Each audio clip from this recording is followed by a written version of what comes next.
കേരള കോൺഗ്രസിലെ പുതിയ പദവിയിൽ അഭിമാനമെന്ന് അപ്പു ജോൺ ജോസഫ് മീഡിയ വണ്ണോട്. UDF-നെ ശക്തിപ്പെടുത്തുന്ന പ്രവർത്തനങ്ങളുമായി മുന്നോട്ടു പോകും. മക്കൾ രാഷ്ട്രീയത്തിന്റെ പാതയിൽ അല്ല വരവ്. അങ്ങനെയെങ്കിൽ മുൻപേ ഏതെങ്കിലും സീറ്റിൽ മത്സരിക്കുമായിരുന്നുവെന്നും അപ്പു ജോൺ ജോസഫ് മീഡിയ വണ്ണോട് പറഞ്ഞു. അബു ജോൺ ജോസഫ് നമ്മളോടൊപ്പം ചേരുകയാണ്. പുതിയ പദവി എങ്ങനെ കാണുന്നു? മക്കൾ രാഷ്ട്രീയത്തെക്കുറിച്ച് വലിയ വിമർശനങ്ങൾ ഉയരുന്ന കാലഘട്ടത്തിലാണ് താങ്കൾ പുതിയ പദവിയിലേക്ക് എത്തുന്നത്. ഈ ഒരു പുതിയ പദവിയെ ഞാനൊരു വലിയ അംഗീകാരമായിട്ട് കാണുകയാണ്.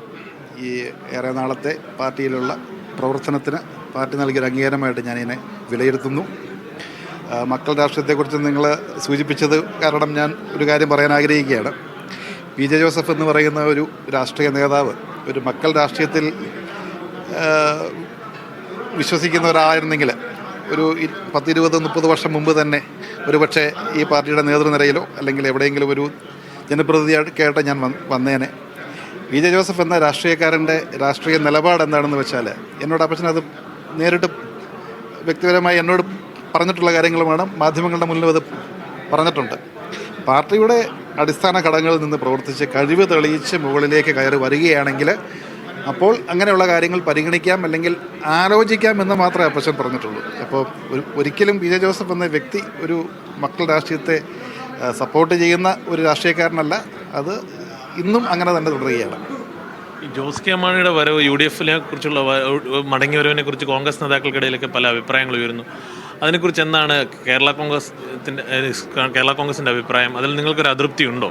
പാർട്ടിയുടെ അഭിപ്രായം പറയേണ്ടത് പാർട്ടി നേതൃത്വമാണ്. ഞാൻ എൻ്റെ വ്യക്തിപരമായ രീതിയിൽ പറയുകയാണെങ്കിൽ ഇപ്പോൾ ഒന്ന്, അങ്ങനെ ഒരു ചർച്ച നടന്നിട്ടേ ഇല്ല എന്ന് അദ്ദേഹം തന്നെ, ജോസ് കെ മാണി തന്നെ പറഞ്ഞിരിക്കുകയാണ്. അങ്ങനെ അത് UDF-ൽ ചർച്ച ചെയ്തിട്ടേ മറ്റുള്ള കാര്യങ്ങളൊന്നും ഉള്ളത്. UDF-ലെ പല നേതാക്കന്മാരും ഇതിനെക്കുറിച്ച് അഭിപ്രായം പറഞ്ഞു കഴിഞ്ഞു. പക്ഷേ വ്യക്തിപരമായി ഞാൻ ഒന്ന് ആലോചിക്കും. നമ്മളൊന്ന് കഴിഞ്ഞ തെരഞ്ഞെടുപ്പുകളെ ഒന്ന് വിലയിരുത്തുകയാണെങ്കിൽ, കഴിഞ്ഞ അസംബ്ലി തെരഞ്ഞെടുപ്പിൽ ഐക്യജനാധിപത്യ മുന്നണി തിരുവനന്തപുരത്ത് ജയിച്ചത് 1 സീറ്റാണ്, കോഴിക്കോട് ജയിച്ചത് 1 സീറ്റാണ്, കൊല്ലത്ത് ജയിച്ചത് 2 സീറ്റാണ്, അങ്ങനെ മറ്റ് പല ജില്ലകളിലും. അപ്പം അവിടെയൊന്നും ഞാനിത് പറയാൻ കാരണം വെച്ചാൽ ഇങ്ങനെ ഒരു കക്ഷി അങ്ങോട്ട് പോയതിൻ്റെ ഫലമാണ് തുടർഭരണം എന്നൊക്കെ പല മാധ്യമങ്ങളിലും അടിച്ചു വന്നതുകൊണ്ട് എന്ന് പലരും അഭിപ്രായം പറഞ്ഞു എന്നൊക്കെ. ഇവിടെയൊക്കെ ഇടതുപക്ഷ ജനാധിപത്യ മുന്നണി തൂത്തുവാരിയത് അവിടെയൊന്നും ഈ പാർട്ടി ഇല്ല. അപ്പോൾ ഒരു സംസ്ഥാനമൊട്ടാകെ ഉണ്ടായ ഒരു വലിയ ഒരു ഇടത് തരംഗത്തിൽ ഏതാനും സീറ്റുകൾ അവർ ജയിച്ചു എന്ന് ചോദിച്ചാൽ അവർ പോയതിന് യാതൊരു ഇമ്പാക്റ്റും കേരള രാഷ്ട്രീയത്തിൽ ഇല്ല എന്നുള്ളതിൻ്റെ ഉത്തമ ഉദാഹരണമാണ്, അല്ലെങ്കിൽ തെളിവാണ് ഈ കഴിഞ്ഞ പാർലമെൻറ്റ് തെരഞ്ഞെടുപ്പ് ഫലം.